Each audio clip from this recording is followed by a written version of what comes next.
friends, it's me Priya Hariprasad. Welcome to my channel. Welcome to the world of economics. Hope that you all are fine, safe and happy. ഇന്ന് ഞാൻ നിങ്ങളുടെ മുന്നിൽ എത്തിയിരിക്കുന്നത് +2 macro എക്കണോമിക്സിലെ third ലെസണുമായിട്ടാണ്. Okay, money and banking. അപ്പോൾ already ഞാൻ micro എക്കണോമിക്സിലെ +2കാർക്ക് വേണ്ടി 3 ലെസൺസ് അപ്ലോഡ് ചെയ്ത് കഴിഞ്ഞു. മാക്രോയിൽ 2 ലെസണും അപ്ലോഡ് ചെയ്ത് കഴിഞ്ഞു. ഈ മൂന്നാമത്തെ ലെസണാണ് അപ്ലോഡ് ചെയ്യാൻ പോകുന്നത്. ഓക്കെ, അപ്പൊ ഇതുവരെയും കാണാത്തവരൊന്നും കാണാൻ നിങ്ങളുടെ ഫ്രണ്ട്സിന് വേണ്ടി ഒന്ന് സജസ്റ്റ് ചെയ്യുക. Please support my channel, please subscribe my channel. Your support is my strength. Okay, then come let's learn together. ഒട്ടും തന്നെ സമയം വേസ്റ്റ് ചെയ്യേണ്ട. Let's begin the class. Okay, അപ്പൊ നമ്മൾ മണി ആൻഡ് ബാങ്കിങ് എന്ന് പറയുന്ന ലെസൺ ആണ് മാക്രോ എക്കണോമിക്സിൽ ഇപ്പോൾ പഠിക്കാൻ പോകുന്നത്. അപ്പൊ മണി ആൻഡ് ബാങ്കിങ് എന്ന് പറഞ്ഞാൽ അതിനകത്ത് എന്തൊക്കെ കാര്യങ്ങൾ വരും? പണവുമായിട്ട് റിലേറ്റ് ചെയ്തിട്ടുള്ള എല്ലാ കാര്യങ്ങളും അല്ലേ? Okay, concepts or things related to money, പണവുമായിട്ട് ബന്ധപ്പെട്ട എല്ലാ കാര്യങ്ങളും നമ്മൾ ഇതിനകത്ത് പഠിക്കും. അപ്പൊ അതുകൊണ്ട് തന്നെ നമുക്ക് ഈ മണി ഇല്ലാത്ത ഒരു സമയം ഉണ്ടായിരുന്നു, period before the emergence of money. നമുക്ക് ആദ്യ കാലങ്ങളിൽ എന്തുണ്ടായിരുന്നു? പണം ഇല്ലാത്ത ഒരു സമയം ഉണ്ടായിരുന്നു അല്ലേ? അപ്പം ആ സമയം നമുക്കൊരു സിസ്റ്റം ഉണ്ടായിരുന്നു, ബാർട്ടർ സിസ്റ്റം. അപ്പൊ നമ്മൾ ഈ മണി ആൻഡ് ബാങ്കിങ്ങിൽ നമ്മൾ ആദ്യമായിട്ട് പഠിക്കുന്നത് തന്നെ അത് തന്നെയാണ്. എന്താണ് ബാർട്ടർ സിസ്റ്റം? ആ ബാർട്ടർ സിസ്റ്റത്തിന്റെ ഡിഫിക്കൽട്ടീസ് എന്തൊക്കെയാണ് അത് ആദ്യം നമ്മൾ പഠിക്കണം. ഓക്കെ, അത് കഴിഞ്ഞിട്ടാണ് നമ്മൾ മണി എന്ന് പറയുന്ന ആ ഒരു കൺസെപ്റ്റിലോട്ട് പോകുന്നത്. മനസ്സിലായല്ലോ? Okay okay then. അപ്പം എന്താണ് ബാർട്ടർ സിസ്റ്റം? നമ്മൾ ഓർക്കും, ഇത് വളരെ ചെറിയ ക്ലാസ്സിൽ തൊട്ട് നമ്മൾ 7th ചെറിയ ക്ലാസ്സിൽ തൊട്ട് ബാർട്ടർ സിസ്റ്റത്തിനെ കുറിച്ച് പഠിക്കുകയാണെന്ന് നമ്മൾ ഓർക്കും. പക്ഷെ ഇത് +2കാർക്കും ഇത് വളരെ ഇമ്പോർട്ടന്റ് ആണ്. ഒരു എക്സാമിനേഷൻസ്, ഒരു ഫൈനൽ എക്സാമിനേഷൻസിന് വരെ ചോദിച്ചിട്ടുള്ള ഒരു ക്വസ്റ്റ്യൻ ആണ്. എന്താണ് ബാർട്ടർ സിസ്റ്റത്തിന്റെ ഡിഫിക്കൽട്ടീസ്? എന്താണ് ബാർട്ടർ സിസ്റ്റം? ബാർട്ടർ സിസ്റ്റം കാരണമുള്ള ഡിഫിക്കൽട്ടീസ്, ഈ പണം എന്ന് പറയുന്ന ആ ഒരു മീഡിയം ഓഫ് എക്സ്ചേഞ്ച് ഇല്ലാതെ വരുമ്പോൾ ഡിഫിക്കൽട്ടീസ് എന്തൊക്കെയാണെന്നും പറഞ്ഞിട്ട് ഒരു ക്വസ്റ്റ്യൻ വന്നിട്ടുണ്ടായിരുന്നു. 3 മാർക്കിനാണെന്ന് തോന്നുന്നു എൻ്റെ ഓർമ്മ. ഓക്കെ, അപ്പം അതുകൊണ്ട് തന്നെ ഒരിക്കലും ഇത് നമ്മൾ എന്ത് ചെയ്യാൻ പാടില്ല? സ്കിപ്പ് ചെയ്യാൻ പാടില്ല. അതുകൊണ്ട് തന്നെ ഓരോ ടോപ്പിക്കും വളരെ ഇമ്പോർട്ടൻസോടുകൂടി നിങ്ങൾ പഠിക്കുക. Okay then. ഓക്കെ, നമുക്ക് പഠിക്കാം. ഫസ്റ്റ് ഓഫ് ഓൾ എന്താണ് ബാർട്ടർ സിസ്റ്റം? എന്താണ് ബാർട്ടർ സിസ്റ്റം? നമുക്കറിയാം അല്ലെ, സാധനങ്ങൾക്ക് പകരം സാധനങ്ങൾ കൈമാറുന്ന രീതിയാണ് ബാർട്ടർ സിസ്റ്റം. നമ്മൾ ചെറുപ്പം തൊട്ട് പഠിച്ചിട്ടുള്ള കാര്യമാണ് അല്ലെ. Exchange of goods for goods. സാധനങ്ങൾക്ക് പകരം നമ്മൾ എന്താണ് എക്സ്ചേഞ്ച് ചെയ്യുന്നത്? ഗുഡ്സ് അല്ലെ, ഗുഡ്സ് ഫോർ ഗുഡ്സ്. സാധനങ്ങൾക്ക് പകരം സാധനങ്ങൾ തന്നെ എന്ത് ചെയ്യാണ്? എക്സ്ചേഞ്ച് ചെയ്യാണ്. അതിനെയാണ് നമ്മൾ എന്തെന്ന് പറയുക? ബാർട്ടർ സിസ്റ്റം എന്ന് പറയുക അല്ലെ. Exchange of goods for goods. സാധനങ്ങൾക്ക് വേണ്ടി സാധനങ്ങൾ തന്നെ നമ്മൾ എക്സ്ചേഞ്ച് ചെയ്യാം. ഇപ്പം ആ സമയത്ത് എന്തില്ല? പണം എന്ന് പറയുന്ന ഒരു മീഡിയം ഓഫ് എക്സ്ചേഞ്ച് ഇല്ല. മണി എന്ന് പറയുന്ന ആ മീഡിയം ഓഫ് എക്സ്ചേഞ്ച് ഇല്ലാത്തത് കൊണ്ട് നമ്മൾ നമ്മുടെ കയ്യിൽ ഓരോരുത്തരുടെ കയ്യിലും എന്ത് സാധനങ്ങളുണ്ടോ അത് വെച്ച് എക്സ്ചേഞ്ച് ചെയ്യാം. ഇപ്പൊ എന്റെ കയ്യിൽ കുറച്ച് ഫ്രൂട്ട്സ് ആണുള്ളത്, വേറൊരാളുടെ കയ്യിൽ വെജിറ്റബിൾസ് ആണുള്ളത് എങ്കിൽ നമ്മൾ എന്ത് ചെയ്യും? ഞാൻ ഫ്രൂട്ട്സ് അങ്ങോട്ട് കൊടുത്ത് വെജിറ്റബിൾസ് ഇങ്ങോട്ട് വാങ്ങിക്കുക അല്ലെ. അല്ലെങ്കിൽ റൈസ് ആണ് എന്റെ കയ്യിലുള്ളതെങ്കിൽ വേറൊരാളുടെ കയ്യിൽ വെജിറ്റബിൾസ് ആണുള്ളതെങ്കിൽ ഞാൻ റൈസ് കൊടുത്ത് വെജിറ്റബിൾസ് വാങ്ങിക്കുന്നു. അപ്പം ഇങ്ങനെ ഒരു എക്സ്ചേഞ്ച് സിസ്റ്റമാണ് നമ്മുടെ കയ്യിൽ ഉണ്ടായിരുന്നത്. അതാണ് നമ്മുടെ എന്തെന്ന് പറയുന്നത്? ബാർട്ടർ സിസ്റ്റം, ബാർട്ടർ സമ്പ്രദായം എന്ന് പറയുന്നത്. ഓക്കെ, നോക്കിക്കോളൂ, ഒരു ഡെഫിനിഷൻ കൂടെ ഒരെണ്ണം കൂടെ പഠിച്ചു വെച്ചോളൂ. Exchanging commodity in place of commodity. Exchanging commodity in place of commodity, അല്ലെങ്കിൽ exchange of goods for goods അല്ലെ, അങ്ങനെ പറയാം. Exchanging commodity in place of commodity. ഒരു കമ്മോഡിറ്റിയുടെ സ്ഥാനത്ത് മറ്റൊരു കമ്മോഡിറ്റിയെ നമ്മൾ എക്സ്ചേഞ്ച് ചെയ്യുക. അപ്പൊ പൈസ ഇല്ല അല്ലെ. ഇപ്പൊ നമ്മൾ നേരിട്ട് കടയിൽ പോയിട്ട് പൈസ കൊടുത്ത് സാധനങ്ങൾ വാങ്ങിക്കുന്നതിന് പകരം നമ്മുടെ കയ്യിൽ എന്താണോ ഉള്ളത് അത് കൊടുത്ത് എക്സ്ചേഞ്ച് ചെയ്യുക. അതാണ് എന്തെന്ന് പറയുന്നത്? ബാർട്ടർ സിസ്റ്റം എന്ന് പറയുന്നത്. മനസ്സിലായല്ലോ? ഇനി ഇതിനകത്ത് ഒരുപാട് ഡിഫിക്കൽട്ടീസ് വരുന്നുണ്ട്. പൈസ ഇല്ലാതെ നമ്മളിങ്ങനെ സാധനങ്ങൾ കൈമാറുന്ന സമയത്ത് ഒരു മീഡിയം ഓഫ് എക്സ്ചേഞ്ച് ഇല്ലാതെ അല്ലെ. എക്സ്ചേഞ്ച് ചെയ്യുമ്പോൾ ഒരു മീഡിയമാണ് നമ്മുടെ പ്രൈസ് എന്ന് പറയുന്നത് അല്ലെ. ഒരു ഇടനിലക്കാരനായിട്ട് നിൽക്കുന്നതാണ് ഈ പ്രൈസ് എന്ന് പറയുന്നത്. വാല്യൂ ഒക്കെ കറക്റ്റ് ആയിട്ട് മെഷർ ചെയ്ത് നമുക്ക് എക്സ്ചേഞ്ച് ചെയ്യാൻ പറ്റും. അപ്പൊ അത് ഇല്ലാതെ വരുന്ന സമയത്ത്, ആ ഇല്ലാത്ത സമയത്ത് കുറെ ഡിഫിക്കൽട്ടീസ് നമ്മൾ എന്ത് ചെയ്തിട്ടുണ്ട്? നമ്മൾ ഫേസ് ചെയ്തിട്ടുണ്ട്. ആ ഡിഫിക്കൽട്ടീസ് എന്തൊക്കെയാണെന്നാണ് നമ്മൾ പഠിക്കുന്നത്. അതാണ് വളരെ ഇമ്പോർട്ടന്റ് കേട്ടോ. നോക്കിക്കോളൂ, difficulties of barter system. Barter സിസ്റ്റത്തിന്റെ ഡിഫിക്കൽട്ടീസ് എന്തൊക്കെയാണ് അതാണ് നമ്മൾ പഠിക്കാൻ പോകുന്നത്. അപ്പം ആദ്യം തന്നെ നമുക്ക് കുറെ പോയിന്റ്സ് ആണ്. അപ്പൊ നമുക്ക് ആദ്യം ബാർട്ടർ, ഇങ്ങനെ എക്സാമിന് ചോദിക്കുകയാണെങ്കിൽ ബാർട്ടർ സിസ്റ്റത്തിന്റെ ഡിഫിക്കൽട്ടീസ് എന്തൊക്കെയാണെന്ന് ചോദിക്കുകയാണെങ്കിൽ ഫസ്റ്റ് ഓഫ് ഓൾ നിങ്ങൾ എഴുതണം എന്താണ് ബാർട്ടർ സിസ്റ്റം അല്ലെ. Exchange of goods for exchange, അല്ലെങ്കിൽ exchanging commodity in place of commodity, അതാണ് ബാർട്ടർ സിസ്റ്റം. അത് ഏർലിയർ ടൈമിൽ ഉണ്ടായിരുന്നതാണ്. Before the emergence of money ഉണ്ടാവുന്നതിനേക്കാൾ മുൻപ് ഉണ്ടായ സിസ്റ്റം ആണെന്ന് എഴുതണം. അതിനുശേഷം നമ്മൾ പറയണം അതുകൊണ്ട് തന്നെ മണി എന്ന് പറയുന്ന ആ ഒരു മീഡിയം ഓഫ് എക്സ്ചേഞ്ച് ഇല്ലാത്തത് കൊണ്ട് തന്നെ ഒരുപാട് ഡിഫിക്കൽട്ടീസ് ഫേസ് ചെയ്തു. ആ ഡിഫിക്കൽട്ടീസ് താഴെ പോയിന്റ് ഔട്ട് ചെയ്ത് എഴുതി ആ പോയിന്റ്സ് ഓരോന്നും നമ്മൾ എന്ത് ചെയ്യണം? എക്സ്പ്ലെയിൻ ചെയ്യണം. അങ്ങനെയാണ് എക്സാമിന് എഴുതേണ്ടത് കേട്ടോ. ഓക്കെ, അപ്പൊ നോക്കിക്കോളൂ, 4 പോയിന്റ്സ് ഉണ്ട് ഈ ഡിഫിക്കൽട്ടീസിന് കേട്ടോ.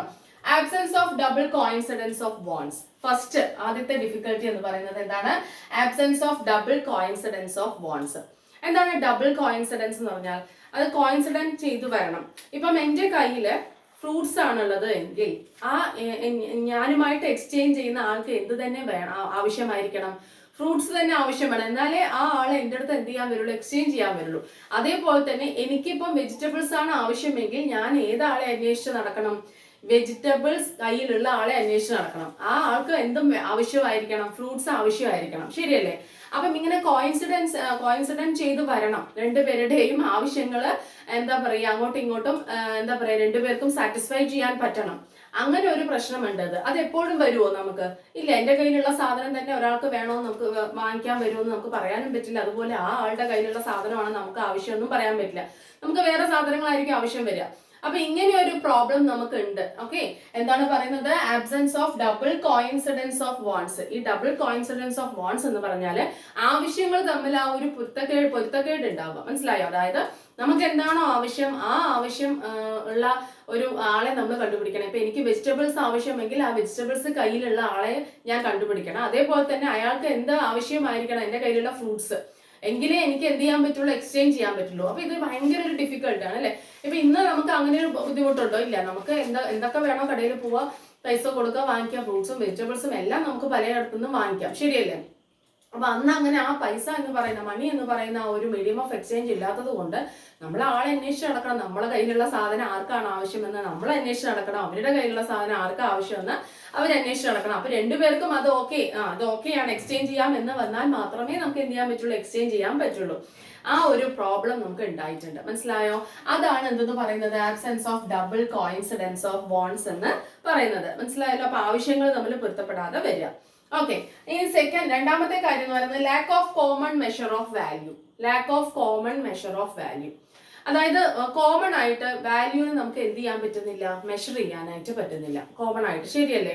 ഇപ്പം നമ്മൾ എക്സ്ചേഞ്ച് ചെയ്യുന്ന സാധനത്തിന്റെ വാല്യൂ കറക്റ്റ് ആയിട്ട് നമുക്ക് എന്ത് ചെയ്യാൻ പറ്റില്ല, മെഷർ ചെയ്യാൻ പറ്റില്ല. ഇപ്പൊ ഞാൻ എത്ര രൂപയുടെ ഫ്രൂട്ട്സ് ആണ് അങ്ങോട്ട് കൊടുക്കുന്നത്, അദ്ദേഹം എനിക്ക് എത്ര രൂപയുടെ വെജിറ്റബിൾസ് ആണ് തരുന്നത്, ആ ഒരു മെഷർമെന്റ് ഇല്ല. ഓക്കെ, അതുകൊണ്ട് തന്നെ ഇങ്ങനെ നമ്മൾ കണക്കില്ലാതെ അങ്ങോട്ടും ഇങ്ങോട്ടും കൊടുത്തു വാങ്ങുന്നത് കൊണ്ട് ഇതിന് എന്തിന്റെ പോസിബിലിറ്റി ഇല്ല.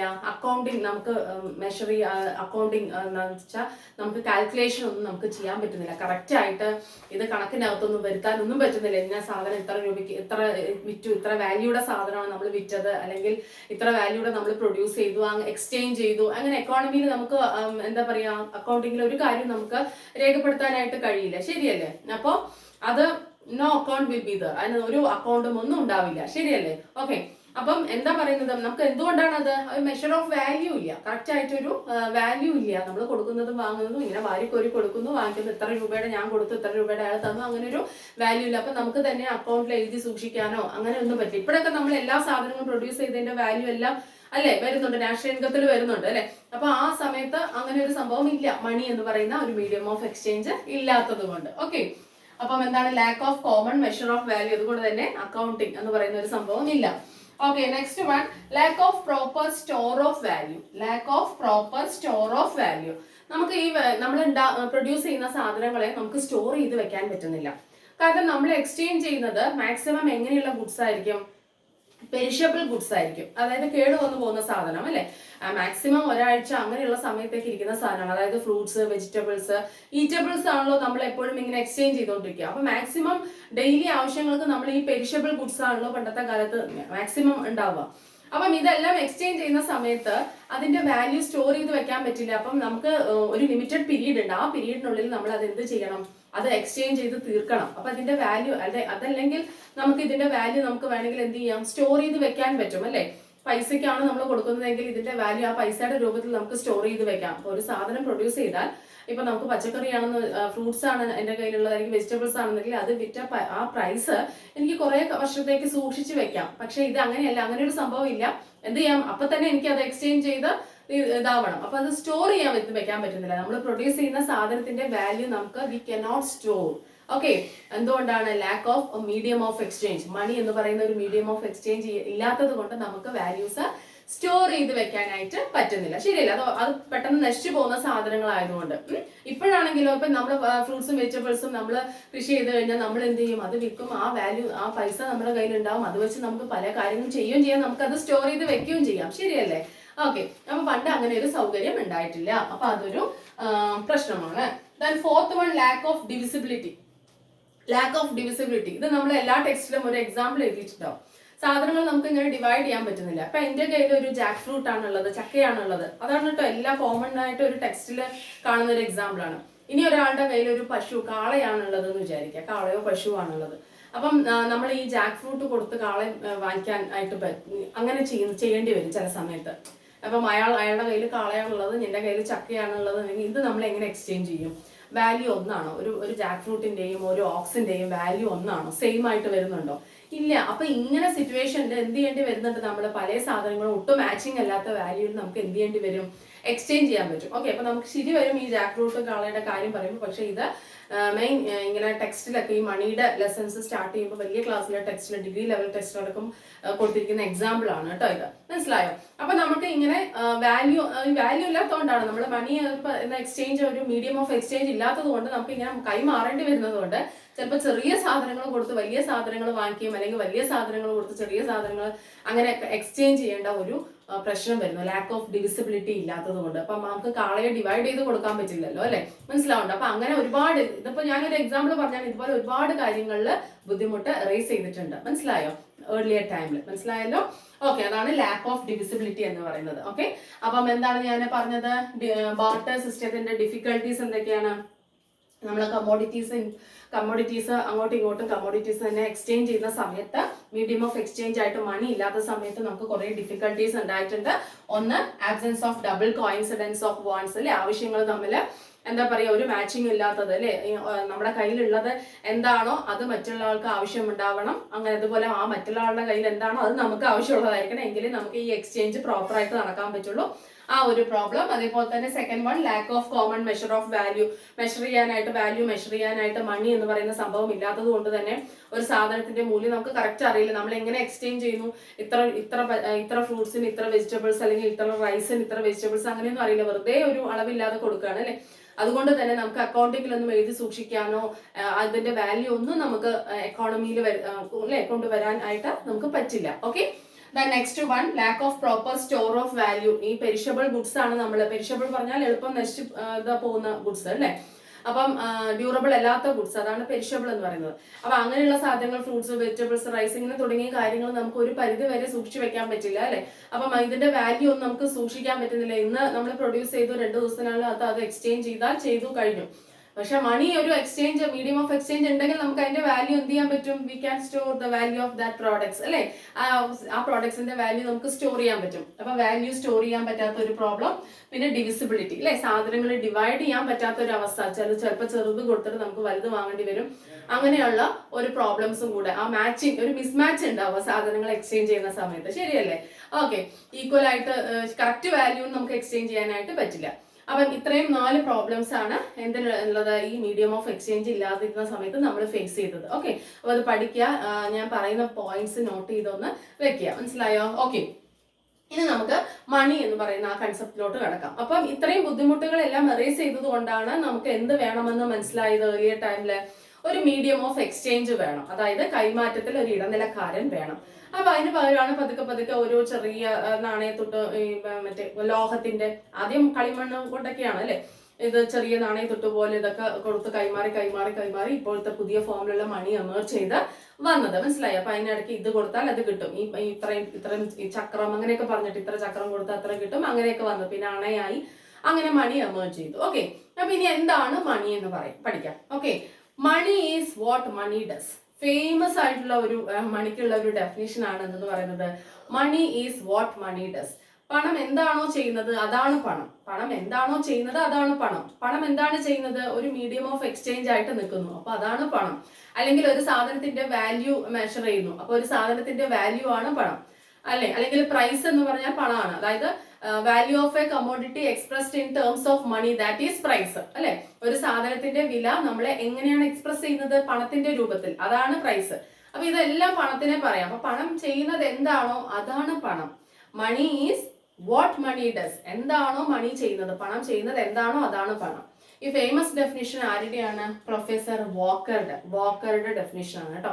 അപ്പൊ അത് നമ്മൾ എപ്പോഴും ഓർത്ത് വെക്കുക. വാക്കറുടെ ഡെഫിനിഷൻ ആണെന്ന് പറയുന്നത് money is what money does. പണം എന്താണോ ചെയ്യുന്നത് അതാണ് പണം എന്ന് പറയുന്നത്. ഓക്കെ, മണി എന്ന് പറയുന്നത് common measuring rod for calculation of value of a commodity. ഒരു സാധനത്തിന്റെ വാല്യൂ കാൽക്കുലേറ്റ് ചെയ്യാനായിട്ട് ഒരു കോമൺ മെഷറിംഗ് റോഡാണ്. മെഷറിംഗ് റോഡ് അല്ലേ എന്ന് വെച്ചാൽ നമുക്ക് മെഷർ ചെയ്യാൻ പറ്റുന്ന, നമുക്ക് മെഷർ ചെയ്യാൻ നമ്മളെ സഹായിക്കുന്ന ഒരു മെഷറിംഗ് റോഡാണ് എന്തെന്ന് പറയുന്നത്? മണി എന്ന് പറയുന്നത്. ഓക്കെ, മണി എന്ന് പറയുന്നത് എന്താണ്? Money is a common measuring rod for calculation of value of a commodity. ഒരു കമ്മോഡിറ്റിയുടെ വാല്യൂ കാൽക്കുലേറ്റ് ചെയ്യാനായിട്ട് കോമൺ ആയിട്ട് ഒരു മെഷറിംഗ് റോഡായിട്ട് നമ്മളെ ആര് സഹായിക്കുന്നു? മണി സഹായിക്കുന്നു.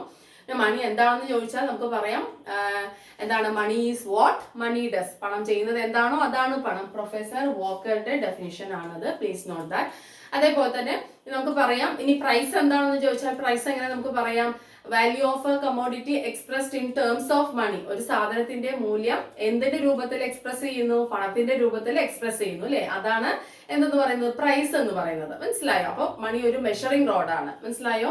ഒരു മീഡിയം ഓഫ് എക്സ്ചേഞ്ച് ആണ്. മണിയെ നമുക്ക് എന്തുകൂടെ പറയാം? മീഡിയം ഓഫ് എക്സ്ചേഞ്ച് ആണ്. കൈമാറ്റത്തിൽ ഇടനിലക്കാരനായിട്ട് ആര് നിൽക്കുന്നു അല്ലെ?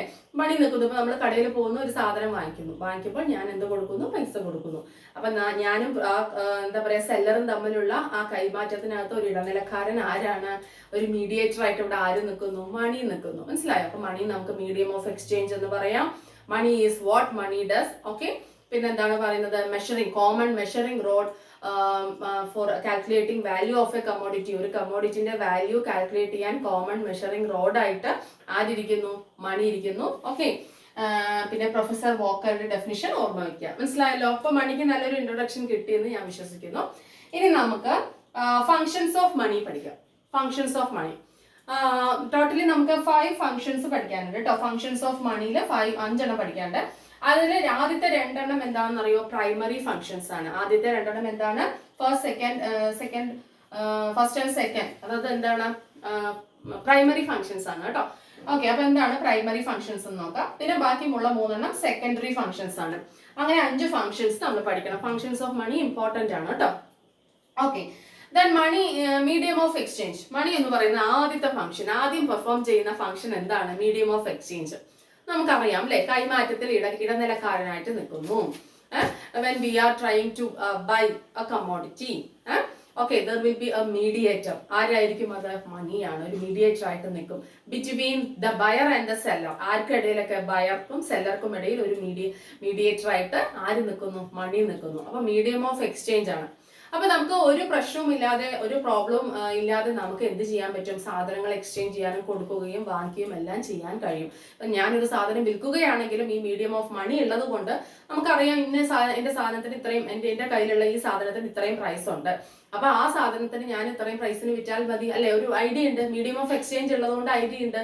അപ്പൊ അങ്ങനെ കൊടുക്കുന്നു. അതേപോലെ തന്നെ ഞാനൊരു സാധനം കടയിൽ പോയിട്ട് കടക്കാരൻ്റെ അടുത്ത് വാങ്ങിക്കുന്ന സമയത്തും എനിക്കും ഒരു ഐഡിയ ഉണ്ട്. എന്താണ്? കാരണം പണം ഉള്ളതുകൊണ്ട് ഇത്ര രൂപയാണ്, ഇത്ര രൂപയുടെ സാധനമാണ്, അത് ഇത്ര രൂപ കൊടുത്താൽ അത് കിട്ടും. അങ്ങനെ കൊടുക്കുന്നു, വാങ്ങിക്കുന്നു. അപ്പൊ നമ്മൾ ഈ മുകളിൽ പറഞ്ഞ ഈ ഇത്രയും പ്രോബ്ലംസ് ഒന്നും ഇല്ലാതെ ഒരു സാധനവും വാങ്ങിക്കാനും കൊടുക്കാനും സഹായിക്കുന്നത് ആരാണ്? മണിയാണ്. അപ്പൊ മണി പെർഫോം ചെയ്യുന്ന ഏറ്റവും വലിയ ഒരു ഫംഗ്ഷൻ എന്ന് പറയുന്നത് പ്രൈമറി ഫംഗ്ഷനിൽ വരുന്നത് ഏതാണ്? മീഡിയം ഓഫ് എക്സ്ചേഞ്ച് ആണ്. നമ്മൾ ഡെയിലി ലൈഫിൽ എത്രത്തോളം എക്സ്ചേഞ്ചസ് നടക്കുന്നുണ്ട്, എത്രത്തോളം സാധനങ്ങൾ വാങ്ങിക്കുകയും കൊടുക്കുകയും ചെയ്യുന്നുണ്ട്. അപ്പൊ ആ സമയത്ത് എല്ലാ പ്രോബ്ലംസും അല്ലെ, ഒരു പ്രോബ്ലവും ഇല്ലാതെ ഒരു മീഡിയം ഓഫ് എക്സ്ചേഞ്ച് ആയിട്ട് ആരുണ്ട്? മണിയുണ്ട്. അതാണ് മണിയുടെ ഏറ്റവും വലിയ ഇത്. അപ്പൊ നമുക്കൊരു കമ്മോഡിറ്റിയുടെ വാല്യൂ നമുക്ക് കറക്റ്റ് ആയിട്ട് മെഷർ ചെയ്യാൻ കഴിയുന്നു. അപ്പൊ പ്രൈസ് കൊടുത്തിട്ടാണ് നമ്മൾ വാങ്ങിക്കുന്നത്. ഈ പ്രൈസ് എന്ന് പറയുന്നത് എന്താണ്? Value of a commodity expressed in terms of money. ഒരു സാധനത്തിന്റെ വില എന്താണ്? പണത്തിന്റെ രൂപത്തിലാണ് എക്സ്പ്രസ് ചെയ്യുന്നത്. അതാണ് പ്രൈസ് എന്ന് പറയുന്നത്. അപ്പൊ പ്രൈസ് എന്ന് പറഞ്ഞാൽ മണി തന്നെയാണ് അല്ലെ? അപ്പൊ ആ പ്രൈസ് ഉള്ളത് കൊണ്ടാണ് നമ്മൾ, ആ മീഡിയേറ്റർ ഉള്ളത് കൊണ്ടാണ് നമ്മൾ സാധനങ്ങൾ വളരെ സുഗമമായിട്ട് എക്സ്ചേഞ്ച് ചെയ്ത് പോകുന്നത്. നമ്മുടെ എക്കോണമി മുന്നോട്ട് പോകുന്നത് അതുകൊണ്ടാണ്. ശരിയല്ലേ? ഓക്കെ, അപ്പൊ മണിയുടെ first function primary function medium of exchange. Okay, next one unit of account or measure of value. Unit of account or measure of value. ഈ മണി മീഡിയം ഓഫ് എക്സ്ചേഞ്ച് ഉള്ളത് കൊണ്ട് നമുക്ക് we can measure the value of a commodity properly and we can calculate the value of a commodity properly. നമുക്ക് ഒരു സാധനത്തിന്റെ വില proper ആയിട്ട് calculate ചെയ്യാൻ കഴിയും അല്ലെ? With the help of money. Money ഉള്ളത് കൊണ്ട് തന്നെ, പൈസ എന്ന് പറയുന്ന ഒരു സാധനം, മീഡിയം ഓഫ് എക്സ്ചേഞ്ച് ഉള്ളത് കൊണ്ട് തന്നെ നമുക്ക് സാധനത്തിന്റെ വില കറക്റ്റ് ആയിട്ട് മെഷർ ചെയ്യാൻ കഴിയും അല്ലെ. നമ്മളൊരു സാധനത്തിന്റെ മൂല്യം എങ്ങനെ ഇപ്പം കണക്കാക്കുന്നത്, വില അനുസരിച്ച് തന്നെയാണ് കണക്കാക്കുന്നത്, ശരിയല്ലേ. അപ്പൊ അതിന് എത്രയും വിലയുണ്ട്, ഓ അത് ശരി അല്ലെ, ഇത്ര കിലോക്ക് ഇത്ര വില. അപ്പം ഒരു സാധനം, അപ്പൊ ആ സാധനത്തിന്റെ മൂല്യം നമ്മൾ ശരിക്കും നമ്മുടെ എക്സ്പ്രസ്ഡ് ഇൻ ടേംസ് ഓഫ് മണിയാണ്, പൈസയുടെ രൂപത്തിലാണ് നമ്മുടെ മനസ്സിൽ വരുന്നത് തന്നെ, ശരിയല്ലേ. അപ്പം ഏതൊരു സാധനത്തിന്റെയും വാല്യൂ കറക്റ്റ് ആയിട്ട് കാൽക്കുലേറ്റ് ചെയ്യാനും അത് അക്കൗണ്ടിങ്ങിൽ നമുക്ക് രേഖപ്പെടുത്താനും അല്ലെ. ഇപ്പൊ ഒരു വർഷം നമ്മൾ GDP-യിലൊക്കെ നമ്മൾ രേഖപ്പെടുത്തുന്നു, ഇത്ര സാധനം ഇത്ര ഇവിടെ പ്രൊഡ്യൂസ് ചെയ്തു അല്ലെ എന്നൊക്കെ പറഞ്ഞ് നമ്മൾ രേഖപ്പെടുത്തുന്നില്ലേ, എഴുതി സൂക്ഷിക്കുന്നില്ലേ, എൻട്രി ചെയ്യുന്നില്ലേ. അപ്പൊ അതൊക്കെ എന്തുള്ളത് കൊണ്ടാണ്, മണി ഉള്ളത് കൊണ്ടാണ്. അപ്പൊ നമുക്ക് എന്ത് ചെയ്യാൻ പറ്റും, with the help of money we can calculate or measure value of a commodity properly. Correct അല്ലേ? ഓക്കെ, അപ്പൊ അതിൽ യാതൊരു പ്രശ്നവും വരുന്നില്ല അല്ലെ. ഓക്കെ, വാങ്ങിക്കാൻ പോകുമ്പോഴും കൊടുക്കുന്ന സമയത്തും നമുക്ക് പ്രോബ്ലം വരുന്നില്ല. ഓക്കെ, അപ്പൊ അത് രണ്ടും എന്താണ്, പ്രൈമറി ഫങ്ഷൻസ് ആണ്. നമുക്ക് ഇനി സെക്കൻഡറി ഫംഗ്ഷനിലേക്ക് പോവാം. Store of value. സെക്കൻഡറി ഫംഗ്ഷനിൽ എന്താണ്, സ്റ്റോർ ഓഫ് വാല്യൂ. സെക്കൻഡറി ഫംഗ്ഷനിൽ പറയുന്നത് സ്റ്റോർ ഓഫ് വാല്യൂ. അതായത് V can store the value of a commodity. അതായത് ഈവൻ പെരിഷബിൾ ഗുഡ്സ് ഓൾസോ, നമുക്ക് പെരിഷബിൾ ഗുഡ്സിന്റെ അടക്കം വാല്യൂ നമുക്ക് എന്ത് ചെയ്യാൻ പറ്റും, സ്റ്റോർ ചെയ്ത് വെക്കാൻ പറ്റും with the help of money. Okay, എന്തിന്റെ, പണത്തിന്റെ സഹായത്തോടു കൂടി. ഇപ്പൊ നമ്മള് ഫ്രൂട്ട്സോ വെജിറ്റബിൾസോ എന്തെങ്കിലും പെരിഷബിൾ ഗുഡ്സ് ആണ് പ്രൊഡ്യൂസ് ചെയ്യുന്നതെങ്കിൽ നമുക്ക് അത് വിറ്റിട്ട് അതിന്റെ പ്രൈസ് നമുക്ക് എന്ത് ചെയ്ത് വെക്കാം, സ്റ്റോർ ചെയ്ത് വെക്കാൻ പറ്റും അല്ലെ. ഇപ്പൊ മണി ഇല്ലെങ്കിൽ അങ്ങനെ സ്റ്റോർ ചെയ്ത് വെക്കാൻ പറ്റുമോ, ഇല്ല. അപ്പൊ നമുക്ക് അടുത്ത വർഷം വേണമെങ്കിൽ പറയാം, ഞാൻ കഴിഞ്ഞ വർഷം പ്രൊഡ്യൂസ് ചെയ്തിട്ടുള്ള ഫ്രൂട്ട്സിന്റെയും വെജിറ്റബിൾസിന്റെയും വാല്യൂ അതാണ് എന്റെ കയ്യിലുള്ളത്, ഞാൻ സൂക്ഷിച്ചിരിക്കുന്നത് നമുക്ക് പറയാം, ശരി. നമ്മൾ അങ്ങനെയല്ലേ പൈസ സൂക്ഷിച്ചു വെക്കുന്നത്. ഓക്കെ, അപ്പൊ നമുക്ക് we can store value of a commodity, even perishable ഗുഡ്സിന്റെ അടക്കം കമ്മോഡിറ്റി ആ വാല്യൂ നമുക്ക് എന്ത് ചെയ്യാൻ പറ്റും, സ്റ്റോർ ചെയ്ത് വെക്കാൻ പറ്റും. അത് വിറ്റ് കഴിഞ്ഞിട്ട് അതിന്റെ പൈസയായിട്ട് അതിന്റെ രൂപത്തിൽ സ്റ്റോർ ചെയ്ത് വെക്കാൻ പറ്റും, ശരിയല്ല. അത് എന്തുള്ളത് കൊണ്ടാണ്, മണി എന്ന് പറയുന്ന മീഡിയം ഓഫ് എക്സ്ചേഞ്ച് ഉള്ളത് കൊണ്ടാണ്. മനസ്സിലായല്ലോ? Okay, next one, standard of deferred payments. Standard of deferred payments. Deferred payments എന്ന് പറഞ്ഞാൽ ഫ്യൂച്ചർ പേയ്മെന്റ്സ് ആണ് കേട്ടോ. ഡിഫേർഡ് പേയ്മെന്റ്സ് എന്ന് പറഞ്ഞാൽ ഫ്യൂച്ചർ പേയ്മെന്റ്സ് ആണ്. Payments which are to be made in future. എന്താണ് deferred payments? Payments which are to be made in future. Payments which are to be made in future. അതായത് ഭാവിയിൽ നമ്മൾ കൊടുക്കുന്ന പേയ്മെന്റ്സിനെയാണ് ഫ്യൂച്ചർ പേയ്മെന്റ്, ഡിഫേർഡ് പേയ്മെന്റ്സ് എന്ന് പറയാം അല്ലെ. അതായത് ഇപ്പം ഇന്ന് നമ്മൾ എന്താ പറയാ, ഒരു സാധനം വിറ്റിട്ട് ആ പൈസ നമുക്ക് അടുത്ത ഫ്യൂച്ചറിൽ നമുക്ക് കാര്യങ്ങൾക്ക് വേണ്ടി നമുക്ക് ഉപയോഗിക്കാം, ശരിയല്ലേ. അതേപോലെ തന്നെ ഇപ്പൊ പൈസ കടം കൊടുക്കുന്ന സമയത്ത്, ഇപ്പൊ പണ്ടെല്ലാം കടം വാങ്ങിക്കുന്ന സമയത്ത് ഭയങ്കര ഒരു പ്രശ്നമായിരുന്നു. അത് എന്താ പറയാ, കടം കൊടുത്തു കഴിയുമ്പോൾ അത് തിരിച്ചു കിട്ടുന്ന സമയത്ത് ഭയങ്കര ബുദ്ധിമുട്ടായിരുന്നു. ഇപ്പൊ ഈ വർഷം വെജിറ്റബിൾസ് കൊടുത്ത് ഞാൻ ഒരാൾക്ക് കടം കൊടുത്തു എന്ന് വിചാരിക്കാം, ഇനി അടുത്ത പ്രാവശ്യം അത് ഉണ്ടാക്കണ വരെ കാത്തിരിക്കണം ആ വെജിറ്റബിൾസ് എനിക്ക് തിരിച്ചു കിട്ടാൻ, പൈസ ഇല്ലാത്ത സമയത്ത്. പക്ഷെ ഇപ്പൊ പൈസ ഉള്ളത് കൊണ്ട് അപ്പൊ എനിക്ക് എന്ത് ചെയ്യാം, എന്താണ് ഞാൻ വെജിറ്റബിൾസിന്റെ വിറ്റിട്ട് നമ്മൾ പൈസ ആയിരിക്കും കടം കൊടുക്കുന്നത്. അങ്ങനെ കൊടുക്കുന്ന സമയത്ത് ഇൻട്രസ്റ്റ് എന്ന് പറയുന്ന ഒരു കൺസെപ്റ്റ് ഇവിടെ ഉണ്ട്, പൈസ ഉള്ളത് കൊണ്ട്. അപ്പൊ അയാൾ നമുക്ക് അടുത്ത വർഷമായിരിക്കും ചിലപ്പോൾ പൈസ തരാം, അതിന്റെ ഇൻട്രസ്റ്റും കൂടെ തരും, ശരിയല്ലേ. അപ്പം ഈ ഫ്യൂച്ചറിലേക്കുള്ള പേയ്മെന്റ്സ് നമുക്ക് ചെയ്യാൻ പറ്റുന്നത് ഈ മണി എന്ന് പറയുന്ന ഈ കൺസെപ്റ്റ് ഉള്ളത് കൊണ്ടാണ്. ഇപ്പൊ ഇല്ല എങ്കിൽ ഇപ്പൊ ഇന്ന് തന്നെ പച്ചക്കറി അങ്ങോട്ടും ഇങ്ങോട്ടും എക്സ്ചേഞ്ച് ചെയ്തു ഫ്യൂച്ചറിലേക്ക് ഒന്നും വാഗ്ദാനം ചെയ്യാനായിട്ട് നമുക്കില്ല, ശരിയല്ലേ. ഓക്കെ, അപ്പൊ നമുക്ക് എന്ത് ചെയ്യാൻ പറ്റും, പ്രത്യേകിച്ച് ഇൻട്രസ്റ്റ് എന്ന് പറയുന്ന കൺസെപ്റ്റ് കൂടി അറൈവ് ചെയ്തതോടുകൂടി നമുക്ക് പൈസയായിട്ട് കടം കൊടുക്കാൻ പറ്റും. അല്ലെങ്കിൽ എങ്ങനെ കൊടുക്കുകയാണെങ്കിലും അതിന് എക്സ്ട്രാ നമുക്ക് കിട്ടാനായിട്ട് ഇൻട്രസ്റ്റ് എന്ന് പറയുന്ന കൺസെപ്റ്റും കൂടെ ഹെൽപ്പ് ചെയ്തു. അപ്പൊ അത് മണി ഉള്ളത് കൊണ്ടാണ് അങ്ങനെ ഒരു ഫ്യൂച്ചർ പേയ്മെന്റ്സിന് ഭാവിയിൽ കൊടുക്കാം എന്നുള്ള ധൈര്യം വന്നല്ലേ. അല്ലെങ്കിൽ നമ്മൾ ഒരു പച്ചക്കറി വാങ്ങിക്കുകയോ കൊടുക്കുകയോ ചെയ്ത് കഴിഞ്ഞാൽ അത് പെരിഷബിൾ ആയിട്ടുള്ള സാധനങ്ങൾ നമുക്ക് ഫ്യൂച്ചറിൽ ഒരാൾക്ക് തിരിച്ചു കൊടുക്കുകയോ അയാൾ നമുക്ക് തിരിച്ചു തരികയോ ചെയ്യുന്നത് വളരെ ബുദ്ധിമുട്ടായിട്ടുള്ള കാര്യമാണ്. അപ്പൊ പൈസയുടെ രൂപത്തിൽ സൂക്ഷിക്കുന്ന സമയത്ത് അത് കൊടുക്കുകയും വാങ്ങിക്കുകയും ഫ്യൂച്ചറിൽ പേ ചെയ്യാം എന്നുള്ള ആ ധൈര്യമെല്ലാം നമുക്ക് ഉണ്ട്. മനസ്സിലായല്ലോ? ഓക്കെ, അതാണ്. അപ്പോൾ ഡിഫേർഡ് പേയ്മെന്റ്സ് എന്ന് പറഞ്ഞാൽ payments which are to be made in future. Payments which are to be made in future. ഫ്യൂച്ചറിൽ പേ ചെയ്യുന്ന അതാണ് ഫ്യൂച്ചറിലുള്ള പേയ്മെന്റ്സിനെയാണ് ഫ്യൂച്ചർ പേയ്മെന്റ്സ് എന്ന് പറയുന്നത്. ഓക്കെ, പിന്നെ അതേപോലെ തന്നെ concept of interest solve the problem of future payments. Interest എന്ന് പറയുന്ന കൺസെപ്റ്റും കൂടെ ഈ മണിയുടെ കൂടെ വന്നതുകൊണ്ട് പലിശ ഉണ്ടല്ലോ, അപ്പൊ നമുക്ക് ഫ്യൂച്ചർ പേയ്മെന്റ്സ് ഒക്കെ എളുപ്പമാണ്. എല്ലാവരും കടം കൊടുക്കാൻ എല്ലാം തുടങ്ങി, കാരണം പലിശ കിട്ടും അല്ലെ. അപ്പം നമുക്ക് വാഗ്ദാനം ചെയ്യാം, ഞാൻ ഇത്ര പലിശ തരാമെന്ന് വാഗ്ദാനം ചെയ്യാം. അപ്പൊ ഈ ഭാവിയിലേക്കുള്ള ഈ പേയ്മെന്റ്സിനെ ഒന്ന് എന്താ പറയാ, ശക്തി കൂട്ടി മണി എന്ന് പറയുന്ന ഈ കൺസെപ്റ്റ്. ഓക്കെ, ഇനി അടുത്തത് last one, transfer of value. Transfer of value, last one എന്താണ്? Transfer of value. we can transfer value of an asset from one place to another place and from one person to another person. ശരിയല്ലേ?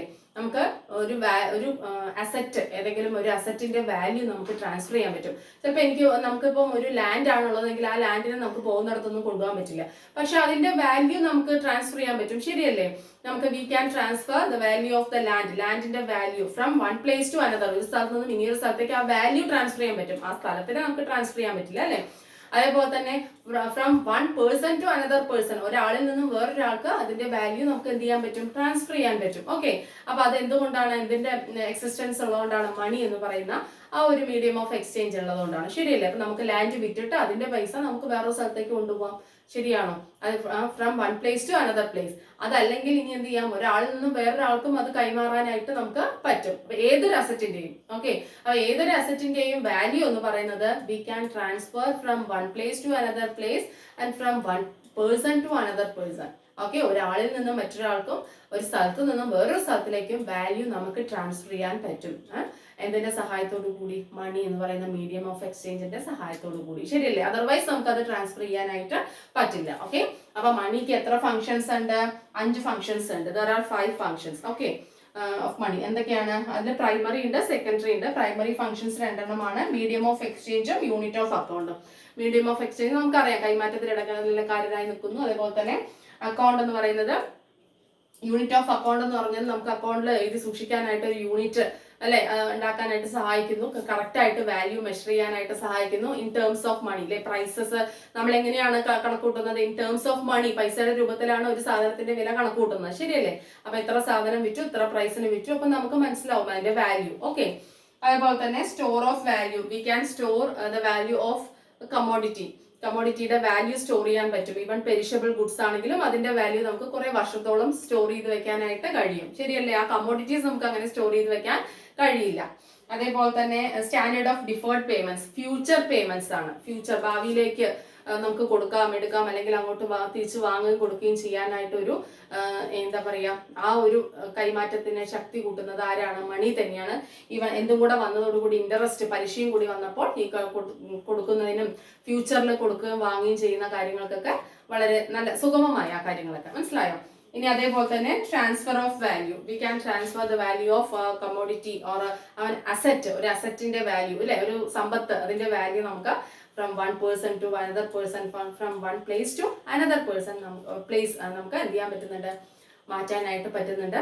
എന്തുള്ളതുകൊണ്ട്? മണി ഉള്ളതുകൊണ്ട്. Okay, അപ്പം ഇത്രയും കാര്യങ്ങളാണ് ഞാൻ ഈ വീഡിയോയിൽ പറയുന്നത്.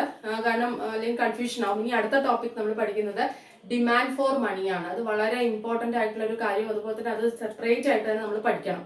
ഓക്കെ, അത് എല്ലാം കൂടെ കൂട്ടിക്കൊഴിച്ചാൽ നിങ്ങൾക്ക് കൺഫ്യൂഷൻ ആവും. ഡിമാൻഡ് ഫോർ മണി, നമ്മൾ എന്തിനു വേണ്ടി പണം ആവശ്യപ്പെടുന്നു, എന്തൊക്കെ കാര്യങ്ങൾക്ക് വേണ്ടി പണം ആവശ്യപ്പെടുന്നു, അതുമായിട്ട് റിലേറ്റ് ചെയ്തിട്ടുള്ള കാര്യങ്ങൾ. അത് കേൾക്കുമ്പോൾ സിമ്പിളാണ്, പക്ഷെ അതിനകത്ത് മാക്രോ എക്കണോമിക്സിൽ വളരെ ഇമ്പോർട്ടൻ്റ് ആയിട്ടുള്ള ഒരു കാര്യമാണ് കേട്ടോ. ഓക്കെ, അപ്പോൾ അതുകൊണ്ട് തന്നെ ഞാൻ വളരെ ഡീറ്റെയിൽഡ് ആയിട്ട് അടുത്ത ക്ലാസ്സിൽ ഞാൻ അത് എടുക്കുന്നതായിരിക്കും. അപ്പോൾ കണ്ടിന്യൂ ചെയ്യാം.